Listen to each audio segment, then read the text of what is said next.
আসসালামু আলাইকুম ও রহমতুল্লাহি ওবারাকাতু।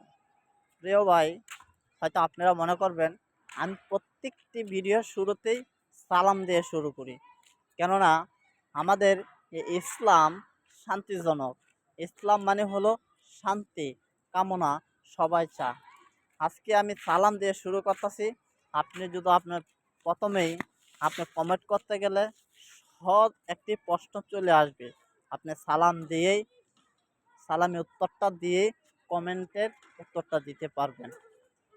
ভিডিওর ভিতরে অনেক ইউনিক কথা থাকে, কিন্তু অনেকেই পারে না। মানে এই ভিডিও অনুযায়ী অনেকেই কথা বলতে পারে না, দেখা যাচ্ছে কমেন্ট করতে পারে না, আবার দেখা যাচ্ছে অনেক সময় হয়ে যায়। কিন্তু আপনি এই ভিডিওটাই দেখবেন, সবসময় চেষ্টা করবেন যে ভিডিও অনুযায়ী কমেন্ট করার জন্য। ভিডিও অনুযায়ী কমেন্ট করলে কি হবে প্রিয় ভাই, ভিডিও অনুযায়ী কমেন্ট করতে পারলে আমাদের রিচ এঙ্গেজমেন্টটা বেড়ে যাবে। আর যদি ভিডিও অনুযায়ী না করতে পারেন একটু কম আসবে। হ্যাঁ, এই জন্যে সবসময় চেষ্টা করবেন। আপনি যদি আমার ভিডিওটা দেখেন, দেখে লাইক লাইকটা করে দিলেন, আপনি কমেন্ট করলেন না, সেক্ষেত্রে আমার লাভ হলো, কিন্তু সেই জায়গা থেকে আপনি বেনিফিট পাইতেছেন না। আপনি শুধু একটা কমেন্ট করেন, যদি সুন্দর একটি ঘটনামূলক কমেন্ট করতে পারেন, সেই জায়গার থেকে ভালো ফলোয়ার আসতে পারে, আপনার ফলোয়ারগুলো আসতে পারে। তারপরে আপনি যখন আপনি সকালে ঢুকে দেখবে কমেন্টটা কেমন হয়েছে, যখন আপনি ঘটনামূলক কি ভালো একটা ছন্দ দিয়ে লিখবেন, সকলে আপনি এই কমেন্টটার নজরে নিয়ে নেবে।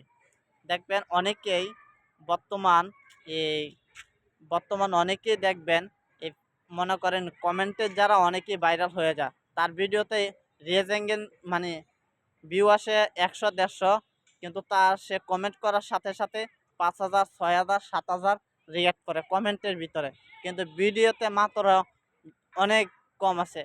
এই জন্য মনে করেন সবসময় চেষ্টা করবেন ইউনিক কিছু ব্যবহার করার জন্য। যখন আপনি ইউনিক কিছু ব্যবহার করতে পারবেন, সেই জায়গা থেকে তাড়াতাড়ি সফলতা পাবেন। আর সফলতার জন্য সকলেই কষ্ট করতে চায়, সকলেই সব কিছু করতে চায়। এই কষ্ট করে শুধু সফল হওয়ার জন্যই। আর যদি সফল হওয়ার না থাকতো, তাহলে কেউ কষ্ট করতো না। এই জন্য আপনারা সুন্দর কমেন্ট করবেন, আর কমেন্টের ভিতরে সকলকে একটু ভালোবাসা দিয়ে যাবেন। দেখবেন আপনার এই জায়গা থেকে ভালো কিছু করতে পারবেন। আমার ভিডিও যারা দেখতেছেন সকলকে অসংখ্য ধন্যবাদ। আমি খুব ধন্য যে আপনাদের জন্য। সকলকে বিদায়। আল্লাহ হাফেজ।